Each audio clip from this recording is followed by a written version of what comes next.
So let us start with the remaining passages of 2016 RC. Okay.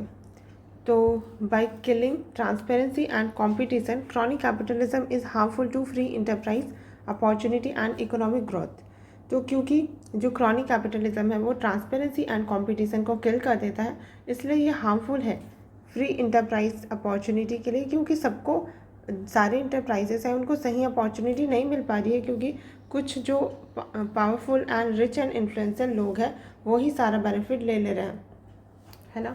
Then crony capitalism where rich and influential are allies to have received land and natural resources and various licenses in return for payoffs to the venal politicians is now a major issue to be tackled. Okay, तो फिर ये जो chronic capitalism है जहाँ पे rich and influential जो लोग होते हैं जिनको लैंड एंड नेचुरल रिसोर्सेज है और बहुत सारे जो लाइसेंस है वो किसके बदले में मिल जाती है, जब वो पे ऑफ करते हैं पॉलिटिशियंस को.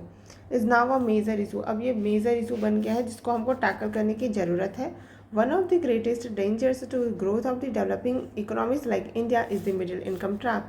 और जो one of the greatest danger जो डेवलपिंग इकोनॉमीज है उनके ग्रोथ में वो क्या है, middle income trap, where chronic capitalism creates oligarchies that slows down the growth.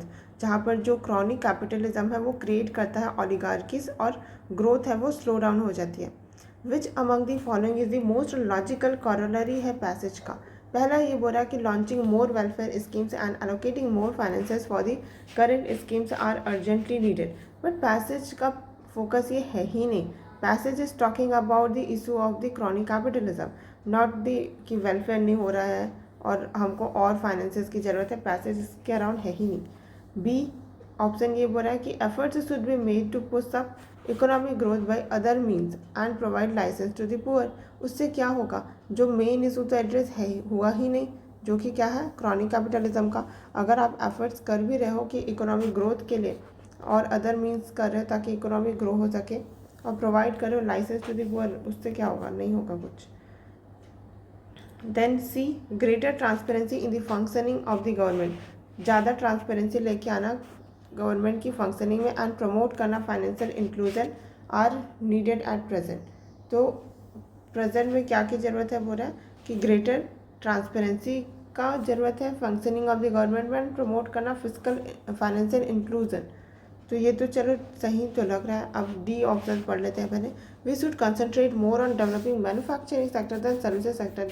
ये तो कम्प्लीटली आउट ऑफ कॉन्टेक्स्ट है, तो C will be the correct answer. Okay, then next, climate adaptation may be rendered ineffective if policies are not designed in the context of the other developmental concerns.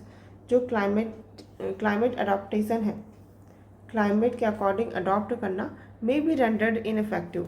ये ineffective हो सकता है if policies are not design in the context of the other development concern. अगर हमने अपनी policies है उनको ऐसा डिज़ाइन नहीं किया, मतलब कि इन the context of the development concern को साथ में लेते हुए अगर हमने अपनी पॉलिसी डिज़ाइन नहीं की तो क्लाइमेट अडॉप्टेशन करना इनफेक्टिव हो जाएगा. For instance, a comprehensive strategy that seeks to improve food security in the context of the climate change may include a set of coordinated measures related to the agricultural extensions, crop diversification, integrated water and pest management and agriculture information services. Okay, तो क्या बता रहा है, for instance के लिए एक comprehensive strategy की ज़रूरत है हमको जो ये सीख करे इम्प्रूव करना फूड सिक्योरिटी को कंट्री में in the context of the climate change. In the context of the climate change में include a set of coordinated measures. तो जहाँ पर जो क्लाइमेट चेंज है उसके कॉन्टेक्स्ट में अगर हम देखें तो इसमें इंक्लूड होना चाहिए set of coordinated measures related to कि एग्रीकल्चर को एक्सटेंड कैसे करना है, क्रॉप को डाइवर्सिफाई कैसे करना है, integrated water and pest management कैसे करना है, agricultural information services. Some of these measures may have to do with climate change and others with the economic development. इनमें से कुछ मेजर्स हैं उनका किससे लेना देना है, क्लाइमेट चेंज से, और अदर का इकोनॉमिक डेवलपमेंट से. तो what is the most logical and rational inference हम इस पैसेज से निकाल सकते हैं. First, it is difficult to pursue climate adaptation in the developing countries. ऐसा तो नहीं है कि डिफ़िकल्ट है क्लाइमेट अडेप्टेशन, और वो भी डेवलपिंग कंट्रीज़. पैसेज में कहीं पर भी डेवलपिंग कंट्रीज़ के रिगार्डिंग कोई बात ही नहीं की गई है, तो ये तो नहीं हो सकता. B, improving food security is far more complex issue than the climate adaptation. ऐसा तो नहीं है, दोनों की पॉसिबिलिटी तो है, बता रहा है ना पैसेज तो, कि क्लाइमेट चेंज में हम economic development and climatic adaptation दोनों करने का ट्राई करेंगे, कोऑर्डिनेटेड मेजर्स लेंगे। Then C, every developmental activity is directly और indirectly linked to the climate adaptation. हम कोई भी डेवलपमेंटल एक्टिविटी करेंगे वो क्लाइमेट अडॉप्टेशन हो जाएगा, बोला डायरेक्टली इनडायरेक्टली नहीं भाई, ऐसा होता तब तो प्रॉब्लम ही नहीं होती ना। Then D, climate adaptation should be examined in tandem with other economic development options। ये बात सही है कि जो climate adaptation है उनको हमको एग्जामिन करने की ज़रूरत है, किसके साथ साथ अदर इकोनॉमिक डेवलपमेंट ऑप्शंस के साथ हमको इनको एग्जामिन करने की ज़रूरत है, ठीक। Then next passage, understanding the role of the biodiversity. Understanding the role of biodiversity in the hydrological cycle enables better policy making. अगर हम अंडरस्टैंड करते हैं कि बायोडाइवर्सिटी का रोल क्या है इन दी हाइड्रोलॉजिकल साइकिल में, तो ये चीज़ हमको इनेबल करती है कि हम बेटर पॉलिसी बना सकते हैं। The term biodiversity refers to the variety of the plants, animals, micro organisms and the ecosystem in which they occur. तो बायोडाइवर्सिटी होती क्या है? जब वैरायटी ऑफ प्लांट्स हों, variety of animals, micro organisms and the ecosystem हो in which they occur. Water and biodiversity are interdependent. जो water है और बायोडाइवर्सिटी है वो एक दूसरे के ऊपर डिपेंडेंट है। In reality the hydrological cycle decides how biodiversity functions. In reality, असल में, वास्तविकता में क्या होता है, जो हाइड्रोलॉजिकल साइकिल है वही डिसाइड करता है कि बायोडाइवर्सिटी कैसे फंक्शन करेगी। In turn vegetation and soil drive the movement of the water. और इसके बदले में जो वेजिटेशन है एंड सॉइल है वो ड्राइव करते हैं कि मूवमेंट ऑफ वाटर कैसा होगा। Every glass of water we drink has at least in part passed through the fish, trees, bacteria, soil and other organism। जो भी हम एक गिलास भी पानी पीते हैं वो पानी आया कहाँ से है? वो पास हुआ है थ्रू फिश से, फिर ट्रीज से, bacteria, soil and other organism, और उसके बाद हम तक पहुँचा है। Passing through these ecosystem it is cleansed and made fit for the consumption. अब इन सब से पास होते होते, इन सारे इकोसिस्टम से पास होते होते पानी क्या हो जाता है? क्लीन्स्ड, मतलब साफ हो जाता है और फिट हो जाता है कंजम्पशन पर्पस के लिए। The supply of water is critical service that environment provides. जो सप्लाई है वाटर का वो एक क्रिटिकल सर्विस है जो हमको इन्वायरमेंट प्रोवाइड करती है। Then question is saying that which among the following is the most critical inference that can be made from the above passage. तो क्या क्रिटिकल इन्फ्रेंस, हम मोस्ट क्रिटिकल इन्फ्रेंस क्या निकाल सकते हैं पैसेज से? First, biodiversity sustains the ability of nature to recycle water. Biodiversity है वो सस्टेन कर रहा है एबिलिटी ऑफ नेचर। बायोडाइवर्सिटी के कारण एबिलिटी ऑफ नेचर है कि वो वाटर को रिसाइकल कर पा रही है। ठीक है, होल्ड में रखते हैं, उतना गलत तो नहीं है, देख लेते हैं। We can not get potable water without the exercise of living organism. अगर लिविंग ऑर्गेनिज्म नहीं होंगे तो हमको पोटेबल वाटर नहीं मिलेगा बोल रहा है। लेकिन ये तो सिर्फ एक की बात कर रहा है, बाकी चीज़ का क्या? जब बाकी को सिस्टम भी तो रिस्पॉन्सिबल है ना वाटर को, और साथ ही साथ बायोडाइवर्सिटी का भी लिंकेज होना चाहिए पैसेज का। अगर इंटरेस्ट निकाला है तो पूरा पैसेज कवर होना चाहिए ना, तो ये तो नहीं हो सकता। Then plants, animals, micro organisms continuously interact among themselves. खुद से इंटरैक्ट करें एक दूसरे से, ये कैसे ही, ये इन्फ्लुएंस कैसे हो सकता है? Then D, living organism could not have come into existence without hydrological cycle. तो जो लिविंग ऑर्गेनिज्म है वो एग्जिस्टेंस में ही नहीं आते अगर हाइड्रोलॉजिकल साइकिल नहीं होता। तो ये भी नहीं, ऐसा भी पैसेज ने नहीं बोला, तो A will be the correct answer कि बायोडाइवर्सिटी सस्टेन करती है एबिलिटी ऑफ नेचर को कि वो रिसाइकल कर सके वाटर को। Then next passage, in the last decade the banking sector has been restructured with high degree of automation and products that mainly serves the middle class and upper middle class society। जो last decade में, मतलब कि last 10 साल में जो banking sector है उसको restructure किया गया है और high degree of automation and products लाए गए हैं। ऑटोमेशन मतलब वही टेक्नोलॉजी, कंप्यूटर वगैरह लाए गए होंगे, तो high degree of automation and products किए गए हैं बैंकिंग सेक्टर में, मेनली सर्व करने के लिए जो मिडिल क्लास है उनको and upper middle class society है उनको। Today there is a need for a new agenda for banking and non banking financial services. तो आज हमको क्या की ज़रूरत है? एक नए एजेंडा की ज़रूरत है for the banking and the non banking financial services के लिए, that does not exclude the common man. तो हमको एक ऐसा एजेंडा की ज़रूरत है बैंकिंग या फिर नॉन बैंकिंग फाइनेंशियल सर्विसेज में जो एक्सक्लूड ना करे कॉमन मैन को। Which one of the following message that is essentially applied in the above passage. तो क्या एसेंशियली इम्प्लाई है पैसेज में? पहला, need for more automation and more products of the bank. नहीं, ऐसा तो नहीं है, वो तो कॉमन मैन की बात कर रहा है कि फाइनेंशियल इंक्लूजन करो करके। Then need for radical restructuring of our entire public finance system. नहीं भाई। Then C, need to integrate banking and non banking institutions. इन बैंक को लिंक कर देना चाहिए, बोला बैंकिंग एंड नॉन बैंकिंग, उससे क्या होगा? D, need to promote financial inclusion. Yes, क्योंकि जो कॉमन मैन है वो एक्सक्लूड हो रहे हैं, तो उनको भी तो इंक्लूड करना होगा ना, ये बोल रहा है पैसेज। ठीक। Then next, safe and sustainable sanitation in the slums has immeasurable benefits. तो जो सेफ एंड सस्टेनेबल सैनिटेशन है स्लम्स में, अगर सेफ एंड सस्टेनेबल सैनिटेशन होता है स्लम में, तो इसका इमेजरेबल बेनिफिट है वुमेन को and girls in the terms of their health. उनकी हेल्थ के मामले में इनमेजरेबल बेनिफिट देखने को मिलेंगे वुमेन एंड गर्ल्स के हेल्थ में, सेफ्टी, प्राइवेसी एंड डिग्निटी में। However, women do not feature in most of the schemes and policies on urban sanitation। लेकिन बहुत सारे जो urban sanitation scheme and policies है वहाँ पर वीमेन को फीचर ही नहीं किया जाता। The fact that even now the manual scavenging exist only goes to show that not enough has been done to promote the pour flush toilets and discontinue the use of the dry latrines. तो ये बोल रहा है कि ये fact that even now, ये fact कि आज भी जो मैनुअल स्कैवेंजिंग है वो एग्जिस्ट करता है, और ये only goes to so that, और ये यही दिखाता है कि अभी तक हमने पोर फ्लश टॉयलेट्स यूज़ करना, मतलब प्रमोट करने में हमने इतना ज़्यादा इनफली प्रमोट नहीं किया है पोर फ्लश टॉयलेट्स को, और डिसकंटिन्यू नहीं हुआ है अभी तक जो यूज़ किया जाता था dry latrines. A more sustained and rigorous campaigns need to be launched towards the right of sanitation on a very large scale. तो हमको क्या ज़रूरत है कि more sustained and rigorous campaign करने की ज़रूरत है, तभी हम मतलब कि लॉन्च करने की ज़रूरत है राइट टू सैनिटेशन की तरफ on a very large scale, और वो भी बहुत बड़े पैमाने पर।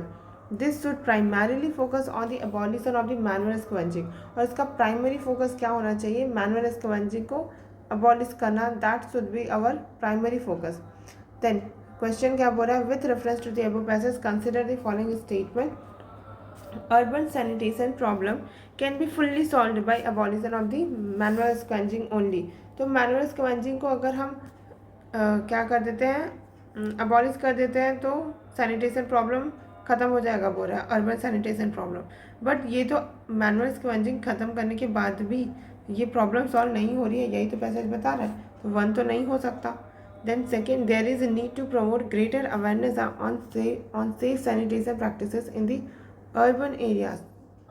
तो ये बात तो सही है कि हमको अवेयरनेस प्रमोट करने की ज़रूरत है सेफ सैनिटेशन प्रैक्टिसेस के ऊपर अर्बन एरियाज में, तो ये तो अज्यूम किया जा सकता है।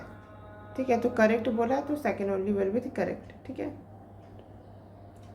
Then next passage, to understand the nature and quantity of government proper. अगर हमको अंडरस्टैंड करना है कि क्या नेचर एंड क्वांटिटी है गवर्नमेंट का प्रॉपरली फॉर मैन, तो गवर्नमेंट प्रॉपर है या नहीं, उसकी गवर्नमेंट की नेचर क्या होनी चाहिए, क्वांटिटी क्या होनी चाहिए मैन के लिए। It is necessary to attend to his character. तो ये ज़रूरी है कि हम उसका कैरेक्टर अटेन करें। As nature created him for social life, क्योंकि नेचर ने क्रिएट किया है उसको सोशल लाइफ के लिए। As nature created him for social life, she fitted him for the station she intended. In all cases, he made his natural wants greater than his individual powers। तो क्योंकि nature ने उसको create किया है उसको social life के लिए, और फिट किया है उसको फॉर द स्टेशन से इंटेंडेड, और ये सारे ही केसेस में उसने बनाया है नेचर को, nature wants greater than his individual power, कि जो नेचर है वो ज़्यादा है उसके इंडिविजुअल पावर से। No one man is capable without the aid of the society of supplying his own wants. तो कोई एक मैन कभी भी कैपेबल नहीं होगा बिना सोसाइटी के एड के सप्लाई कर सके कि वो अपने सारे ही वांट्स हैं उनको सप्लाई कर पाए। तो एक मैन सफिशेंट नहीं है, सोसाइटी की उसको ज़रूरत पड़ेगी ही पड़ेगी। All and those wants acting upon every individual impel the whole of them into society। और यही जो wants है हर इंडिविजुअल को impel करती है कि whole of them into society, कि वो सोसाइटी वाले एक सिस्टम में रहे। Which among the following is the most logical rational inference that can be made from the above passage? First, nature has created a great diversity in human society। ये तो passage का कोई है नहीं, कोई लेना देना है नहीं, कहाँ से डाइवर्सिटी की बात आ गई, वो भी ह्यूमन सोसाइटी की। Then B option, any given human society is always sort of its wants, कि कोई भी चाहे ह्यूमन सोसाइटी क्यों ना हो जाए उसकी जो वांट्स है वो हमेशा सॉर्ट ही हो रहता है, ये भी नहीं बोला passage. C, social life is specific characteristic of man, कि एकदम मतलब स्पेसिफिक कैरेक्टरिस्टिक है मैन का सोशल लाइफ, मतलब जानवर वगैरह तो रहते ही नहीं है सोशल लाइफ, तो ये तो गलत है। Then D, diverse natural wants forced man towards a social system, यही तो बोल रहा है पैसेज की मैन है वो अकेले अब सब कुछ नहीं कर सकता है, अकेले सब कुछ नहीं कर सकता, उसको सोसाइटी की ज़रूरत होगी। तो डाइवर्स नेचुरल वांट्स है ह्यूमन जो मैन के, वही उसको फोर्स करते हैं कि वो सोशल सिस्टम में रहे। Then next passage, the nature of the legal imperative in any given state corresponds to the effective demands, जो नेचर है लीगल इम्पेरेटिव का किसी भी स्टेट में वो कॉरस्पॉन्ड करता है effective demand that state encounters, जो इफेक्टिव डिमांड है जो स्टेट इनकाउंटर करेगा, and that this in turn depend in general way upon the manner in which economic power is distributed. और ये इन टर्न क्या होता है, डिपेंड करता है इस जनरल तरीके में अपॉन द मैनर इन विच की इकोनॉमिक पावर कैसे डिस्ट्रीब्यूटेड है सोसाइटी में और विद द स्टेट कंट्रोल्स, तो जो इकोनॉमिक पावर है वो सोसाइटी में कैसे डिस्ट्रीब्यूटेड है जिसको स्टेट कंट्रोल करती है।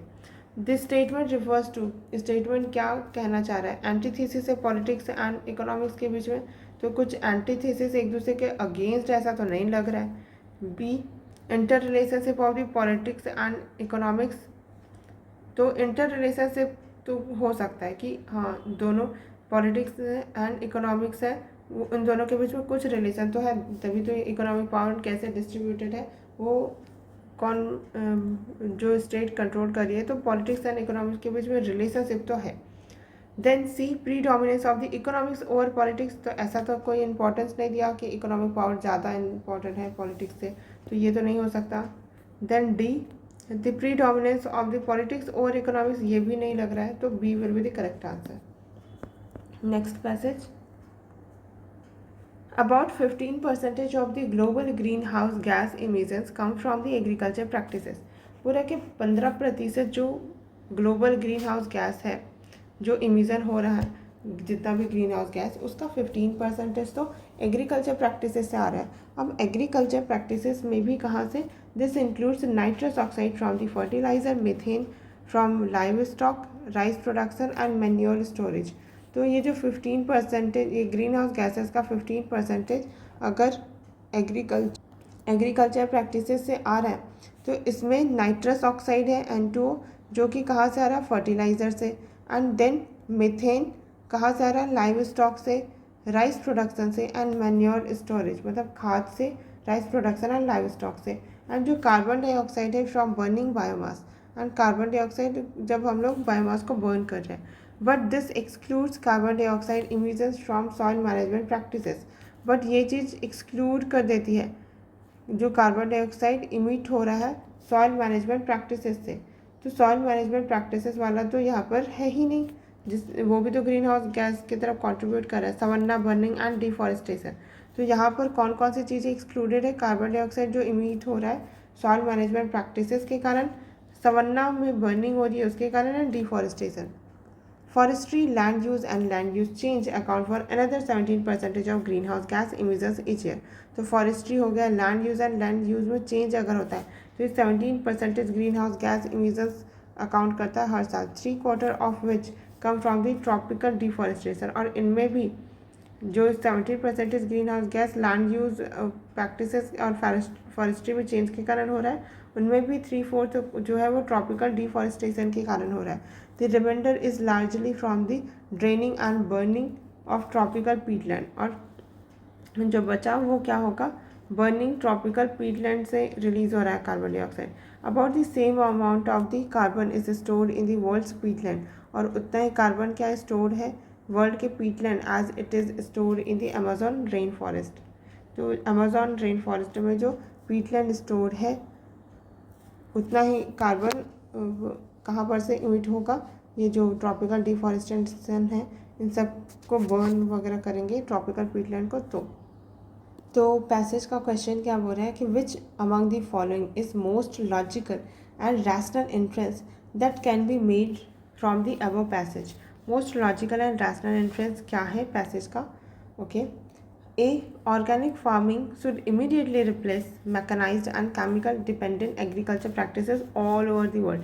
इस स्टेटमेंट में बहुत सारी इशूज़ है। इमीडिएटली रिप्लेस कर देना चाहिए मैकेनाइज्ड एंड केमिकल डिपेंडेंट, और वैसे भी ऐसा mechanised and chemical dependent agriculture practices को के बारे में पैसेज तो बात ही नहीं कर रहा था, ये तो एकदम आउट ऑफ कॉन्टेक्स्ट ही बात कर रहा है, और वो भी एक जगह नहीं ऑल ओवर दी वर्ल्ड कर देना चाहिए बोल रहा है, तो ये तो नहीं हो सकता answer. Then B, it is imperative for us to modify our land use practices in order to mitigate climate change. ये बात सही बोल रहा है कि ये इम्पेरेटिव है कि हमको मॉडिफाई करने की ज़रूरत है हमारे लैंड यूज़ प्रैक्टिसेस को, ताकि हम मिटिगेट कर सकें क्लाइमेट चेंज को। Then C, there are no technological solution, कोई टेक्नोलॉजिकल सॉल्यूशन है ही नहीं to the problem of green house gas emission, ऐसा तो बात है नहीं। Then D, tropical areas are the chief sites of carbon sequestration. Tropical areas और चीफ साइट्स है कार्बन सिक्वेस्ट्रेशन। ये पैसेज का क्रक्स नहीं है, इन रैशनल इन्फ्रेंस नहीं है। पैसेज तो बता रहा था ना कि कैसे पीटलैंड वगैरह कार्बन ये सब हो रहा है, और सिक्वेस्ट्रेशन के बारे में तो पैसेज ने बात भी नहीं की है ना। तो B will be our answer. अब यहाँ पे क्या नोट करने की बात है कि यूपीएससी ने 2024 प्रीलिम्स में पूछा था कि जो वर्ल्ड का 3/4 कोल है पीटलैंड के फॉर्म में वो कहाँ पर है, तो बेसिन का नाम था वहाँ पे Congo basin, Amazon rainforest. तो अगर हमने ये पैसेज अच्छे से पढ़ा होता तो हमको ये पता होता, देखो यहीं पर ही आंसर दिया हुआ है। About the same amount of carbon is stored in the world's peatland as is stored in the Amazon rainforest. तो अमेजोन रेन फॉरेस्ट में पीटलैंड वर्ल्ड का एक सिग्निफिकेंट अमाउंट ऑफ पीटलैंड क्या है स्टोर्ड है अमेजोन रेन फॉरेस्ट में। तो हम ईजिली आंसर मार्क कर सकते थे। तो पैसेज से भी बहुत क्वेश्चन सोर्स होने लगे हैं, मतलब 1-2 क्वेश्चन तो मिल ही जाता है। देन नेक्स्ट कितने पैसेज बचे हैं? 6 आई गेस, हाँ 5 passages. Okay, so let us do. As we look to 2050 when we will need to feed. So passage is saying that as we look to 2050 when we will need to feed 2 billion more people, the question of which diet is best has taken on new urgency. तो जब हम देखते हैं 2050 पे तो हमको 2 billion people को feed करने 2 बिलियन मोर पीपल को फीड करने की ज़रूरत पड़ेगी। तो क्वेश्चन ये अराइज होता है कि कौन सा डाइट बेस्ट है। ये एक नई अर्जेंसी आ गई है। The food we choose to eat in the coming decades will have dramatic ramification. तो जो फूड हम चूज़ करेंगे खाने के लिए वो इन आने वाले डिकेड्स में उनका ड्रामेटिक रैमिफिकेशन हमको देखने को मिलेगा for the planet. Simply put, अगर हम सिंपली बोलें, a diet that revolves around meat and dairy, a way of eating that is on the rise throughout the developing world. तो जो डाइट जो रिवॉल्व होता है अराउंड मीट एंड डेयरी की तरफ, तो जहाँ पर क्या होता है अ वे ऑफ ईटिंग है ये, जो कि राइज में है जितने भी डेवलपिंग कंट्रीज हैं उन सब में, will take a greater toll on the world's resources. तो वो ग्रेटर टोल ले लेगा वर्ल्ड के रिसोर्सेज का, that revolves around the unrefined grains, nuts, fruits and vegetables. तो इनके कंपैरिजन में ये nuts, unrefined grains, nuts, fruits and vegetables हैं, इनके कंपैरिजन में जो वर्ल्ड के रिसोर्सेज है उसका ज़्यादा से ज़्यादा हिस्सा किसकी तरफ चला जाएगा? मीट, डेयरी, इन सब ये वाले डाइट है उनको प्रोड्यूस करने में चला जाएगा बोल रहा है। ठीक है, क्रिटिकल मैसेज क्या है पैसेज जो कन्वे करना चाह रहा है? पहला बोल रहा है कि our increasing demand for food sourced from animals put greater burden on our natural resources. तो यही तो बोल रहा है पैसेज कि हमारा जो डिमांड इंक्रीज़ हो रहा है फूड के लिए, वो जो कि सोर्स है एनिमल से, वो ज़्यादा बर्डन डाल रहा है नेचुरल रिसोर्सेज पे। तो ये अभी तक तो ये सही लग रहा है, बाकी ऑप्शन देख लेते हैं। Diet based on grains, nuts, fruits and vegetables that are best suited for health in developing countries. हमको कहीं पर भी पैसेज ने ये तो नहीं बताया कि जो ग्रेन, नट्स एंड फ्रूट्स हैं उनका हेल्थ पे क्या इम्पैक्ट पड़ेगा डेवलपिंग कंट्रीज़ में। और ये तो ऑप्शन में ये बोल रहा है कि दैट इज़ बेस्ट सूटेड। नहीं भाई, ऐसा तो नहीं बोला। Then C, human beings change their food habits from time to time irrespective of the health concern. जो ह्यूमन बींग्स हैं वो अपना फूड हैबिट्स को समय समय पर चेंज करते रहते हैं और हेल्थ कंसर्न उनका वो ध्यान ही नहीं देते हैं अपने हेल्थ कंसर्न को। तो ये भी नहीं बोल रहा है पैसेज, तो फूड हैबिट्स के बारे में है ही नहीं। From a global perspective we still do not know which type of diet is best for us. But ऐसा तो नहीं है। ये अगर पैसेज कमेंट कर रहा है कि ये इस चीज़ से ज़्यादा नुकसान हो रहा है हेल्थ पे, मतलब डेवलपिंग वर्ल्ड ये करी वो करी, तो ऐसा तो नहीं है कि हमको पता नहीं है। तो A will be the correct answer. Then next passage, all humans digest mother milk.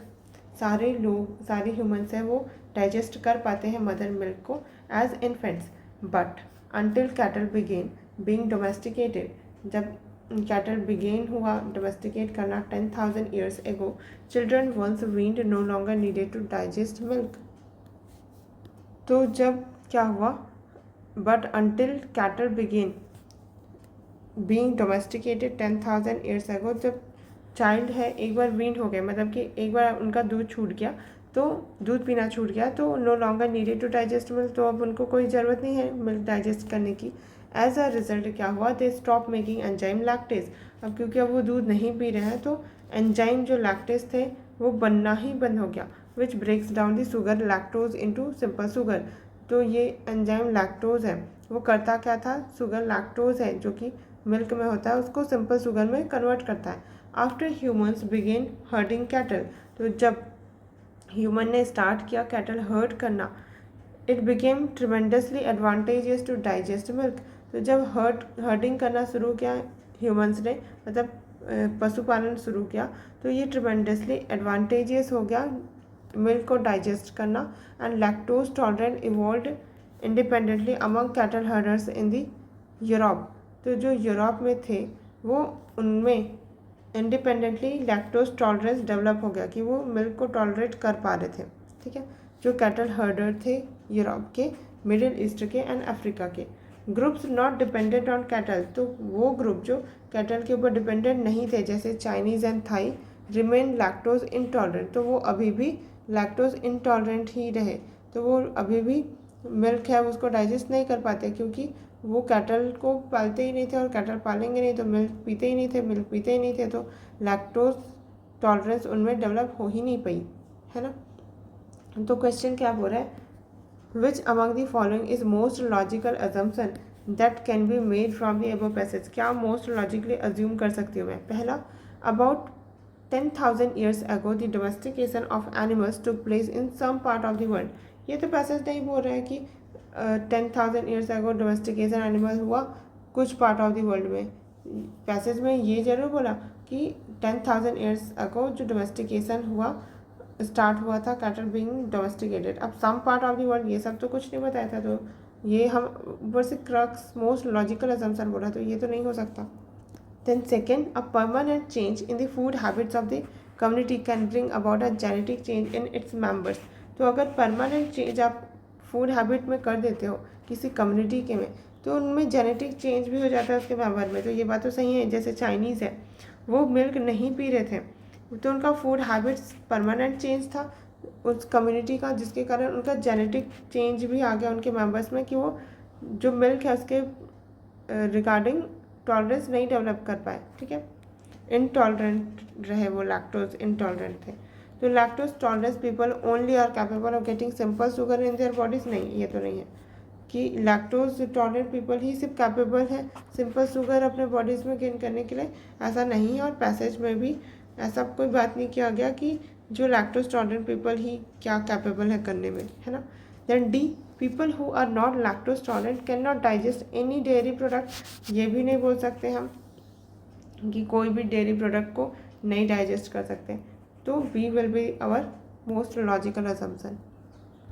Then next passage, the conceptual difficulties in national income comparison between the underdeveloped and industrialized countries are particularly serious.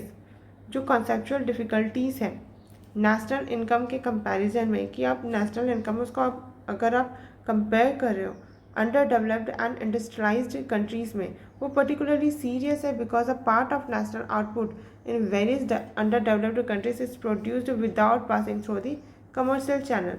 तो जो conceptual difficulties है कि national income अगर आप different countries का compare कर रहे हो जहाँ पे अंडर डेवलप्ड कंट्रीज़ है, इंडस्ट्रियलाइज्ड कंट्रीज़ है, वो पर्टिकुलरली सीरियस तब हो जाता है जब क्योंकि जो पार्ट है नेशनल आउटपुट का, जितने भी अंडर डेवलप्ड कंट्रीज़ है, in various under developed countries में जो कुछ पार्ट है नेशनल आउटपुट का वो प्रोड्यूस होता है बिना कमर्शियल चैनल के ही, कमर्शियल चैनल से पास ही नहीं होता। तो अब हम उसको अकाउंट में ले कैसे कि ये भी हमारा नेशनल इनकम है, तो ये दिक्कत आता है।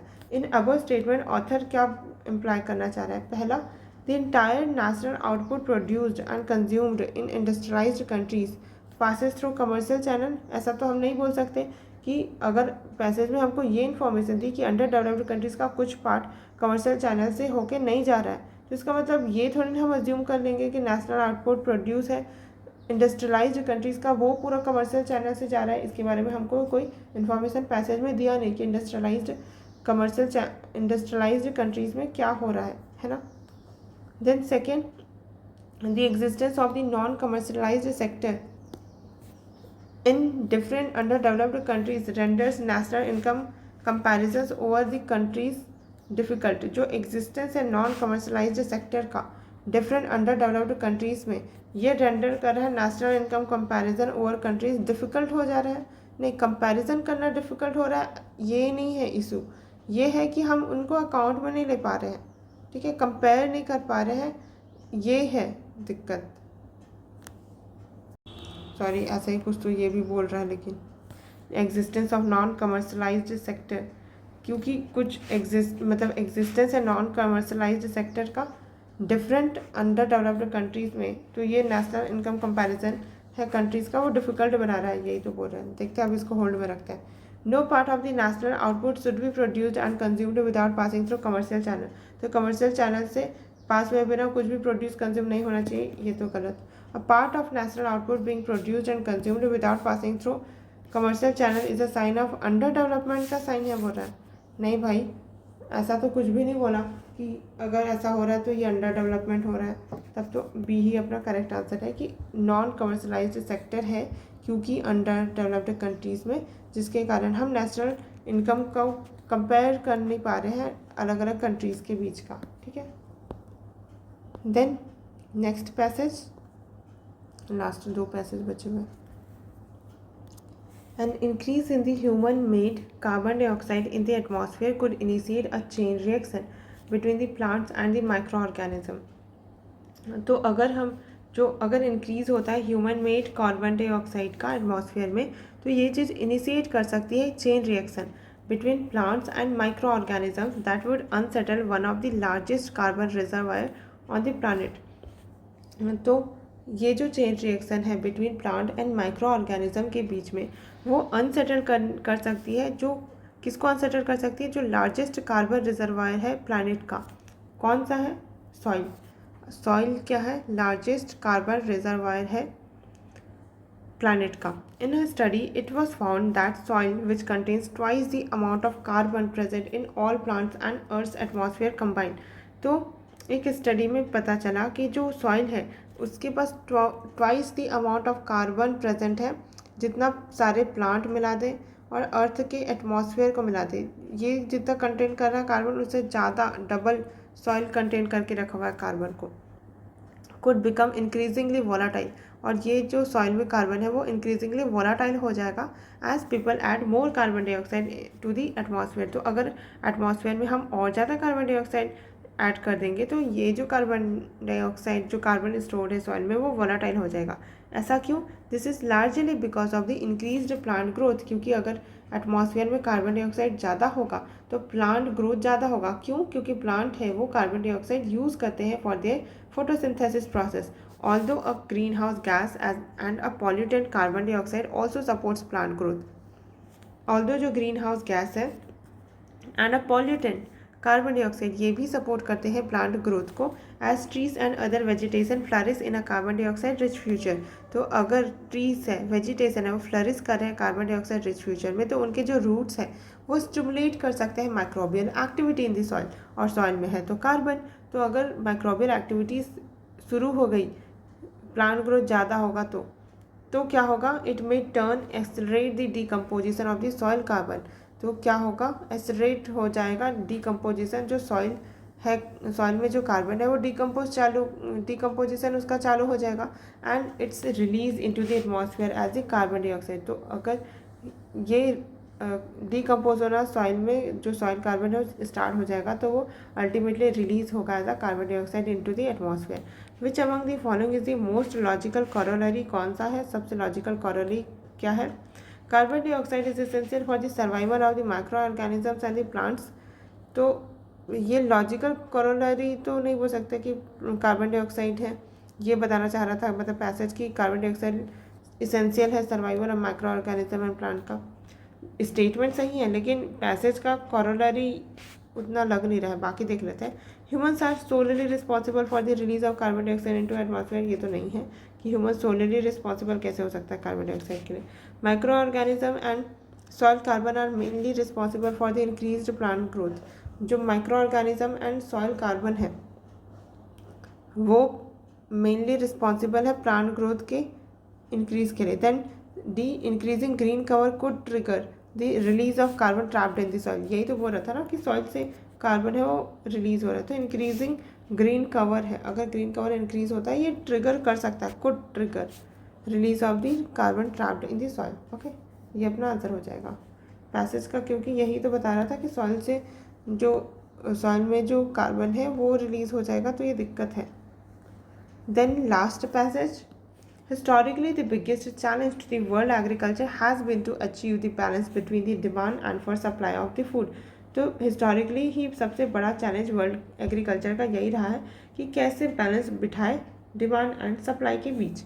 Eight the level of individual countries the demand supply balance can be critical policy issue for a closed economy. अगर इंडिविजुअल कंट्री की बात करें तो जो डिमांड सप्लाई का बैलेंस है वो क्या हो सकता है, क्रिटिकल पॉलिसी इशू हो सकता है किसी क्लोज्ड इकोनॉमी के लिए, specially if it is populace economy and it is domestic and it's domestic agriculture is not growing. तो स्पेशली तब जब वो इकोनॉमी क्या हो, पॉपुलस हो, बहुत ज़्यादा जनसंख्या हो वहाँ पे, एंड डोमेस्टिक एग्रीकल्चर है वो ग्रो ना हो रहा हो sufficiently enough to ensure food supplies on an enduring basis. और वो डोमेस्टिक एग्रीकल्चर है उतना ग्रो नहीं हो रहा है जिसके कारण वो फूड सप्लाई कर पाए इंड्योरिंग बेसिस पे। It is not so much and not always of a constraint of for an open and growing economy. लेकिन ये चीज़ कॉन्स्ट्रेंट नहीं होगी अगर उस कंट्री की इकोनॉमी ओपन होगी, क्योंकि वो इम्पोर्ट कर सकता है ना। एंड ग्रोइंग इकोनॉमी, क्योंकि अगर ग्रो कर रहा है इकोनॉमी तो वो परचेस कर सकता है ना। Which has adequate exchange surplus, जिनके पास एडिक्वेट एक्सचेंज सरप्लस होता है to buy food abroad. For the world as a whole, for the world as a whole supply demand balance is always an inescapable prerequisite for warding off the hunger and starvation. For the world as a whole, पूरे world की अगर हम बात करें as a whole, तो जो supply demand है वो बैलेंस ऑलवेज इनएस्केपेबल है कि आप डिमांड एंड सप्लाई का जो बैलेंस है उससे स्केप नहीं कर सकते आप। ये प्री रिक्विजिट है कि आपको करना ही पड़ेगा, तब जाके आप वार्ड ऑफ कर पाओगे हंगर एंड स्टारवेशन को। However global availability of adequate food supply does not necessarily mean the food would automatically move from the surplus countries to deficit if the latter lacks the purchasing power. तो अब यही बता रहा है कि however अगर globally food available भी हुआ एडिक्वेट अमाउंट में, तो एडिक्वेट सप्लाई तो है मान लेते हैं कि वर्ल्ड में, लेकिन इसका मतलब ये नहीं है कि वो फूड ऑटोमेटिकली जहाँ पर जिस कंट्री के पास सरप्लस फूड है वहाँ से डेफिशिएंट कंट्री के पास चला जाएगा। अगर डेफिशिएंट कंट्री के पास परचेसिंग पावर नहीं है तो वो नहीं परचेस कर पाएंगे उस फूड को, भले ही वो ग्लोबल लेवल पे अवेलेबल था। The uneven distribution of hunger, starvation, under और माल न्यूट्रिशन एक्सेट्रा। तो ये सब जो अनइवन डिस्ट्रीब्यूशन है हंगर का, स्टारवेशन का और अंडर या फिर माल नरिशमेंट का, at the world level thus owes itself to the presence of the empty pocket hungry mouth। तो इसके कारण क्या हो रहा है कि प्रेजेंस हमको देखने को मिल रहा है कि पॉकेट खाली है और हंग्री माउथ्स है, overwhelmingly confined to the underdeveloped economies में बहुत ज़्यादा ही कन्फाइंड है। In as much as 2 square mile is of elemental significance to basic human existence. तो 2 स्क्वायर मील है वो एक एलिमेंटल सिग्निफिकेंस है बेसिक ह्यूमन एग्जिस्टेंस का। The issue of world wide supply of food has been gaining significance. तो जो world wide supply है food का ये बहुत सिग्निफिकेंट हो रहा है आजकल in recent times, both because quantum and the composition of the demand has been undergoing big changes. क्योंकि जो क्वांटम है और जो कंपोजिशन है डिमांड का वो उसमें बहुत ज़्यादा चेंजेस आ रहे हैं, इसलिए हमको बहुत क्या देखने को मिल रहा है रिसेंट टाइम में सप्लाई ऑफ द फूड का बहुत सिग्निफिकेंस है। And because in recent years the capability of the individual countries to generate uninterrupted chain of food supplies have come under strain. अब क्योंकि अभी रिसेंट ईयर में जो capability है इंडिविजुअल कंट्री की कि वो अनइंटरप्टेड तरीके से सप्लाई करते रहे फूड का बिना स्ट्रेन के, ये पॉसिबल नहीं है। उसमें स्ट्रेन मतलब कोई ना कोई दिक्कत आ ही रही है, अनइंटरप्टेड नहीं है सप्लाई फूड प्रोडक्शन का, फूड प्रोड्यूस का। Then food production marketing and prices specially price affordability by the poor in the developing world have become global issue that need global thinking and global solution. और जो food production है marketing है prices है specially price affordability कि poor afford कर पा रहा है या नहीं उस फूड को इन डेवलपिंग वर्ल्ड में, ये एक ग्लोबल इशू है और इसके लिए ग्लोबल सॉल्यूशन की भी ज़रूरत है ना। आते हैं क्वेश्चन पे। According to the above passage which of the following are fundamental solution है to the world food security problem. क्या फंडामेंटल सॉल्यूशन हो सकता है वर्ल्ड की जो फूड सिक्योरिटी प्रॉब्लम है उसके लिए? Setting up more agro based industries, food ही नहीं रहेगा तो इंडस्ट्री लगा के क्या करोगे, ये तो नहीं हो सकता। Then improving the price affordability by the poor, improve करना पुअर के लिए कि वो प्राइस अफोर्डेबल कर, प्राइस है उसको अफोर्डेबल हो, तो हाँ फूड सिक्योरिटी प्रॉब्लम को सॉल्व किया जा सकता है क्योंकि पुअर को फूड अवेलेबल कराएंगे तो food security problem issue solve होगी। Then third regulating the condition of marketing, marketing है उसकी कंडीशन को रेगुलेट करना, बोल सकते हैं डिमांड सप्लाई को रेगुलेट करना, तो ये भी सही लग रहा है। और providing food subsidy to one and all, नहीं सब्सिडी तो नहीं देंगे, तो 2 and 3 will be the correct answer. ठीक है, ये फूड सब्सिडी ऐसे वाले पे मत जाना क्योंकि फिस्कल डेफिसिट ये सभी होता है कंसिडरेशन में, तो ये लॉजिकल नहीं होगा। ठीक है, फंडामेंटल सॉल्यूशन नहीं होगा, है ना। Then next, according to the above passage the biggest challenge क्या है वर्ल्ड एग्रीकल्चर में? To find sufficient land for agriculture and expand food processing industry. Land नहीं है ये बोल रहा था क्या पैसेज? नहीं तो एग्रीकल्चर के लिए लैंड नहीं है ये थोड़ी था पैसेज का crux. Then B, to eradicate hunger in undeveloped countries, eradicate कर देना है अनडेवलप्ड कंट्रीज में हंगर को, ये वर्ल्ड एग्रीकल्चर का चैलेंज है? नहीं भाई, हंगर कैसे वर्ल्ड एग्रीकल्चर का चैलेंज होगा। Then C, to achieve a balance between the production of food and non food item, food and non food item में कोई दिक्कत था क्या? नहीं, ऐसा तो कोई बात नहीं हुई थी। To achieve balance between demand and for supply, yes, पूरा पैसेज डिमांड एंड सप्लाई ही तो कर रहा था।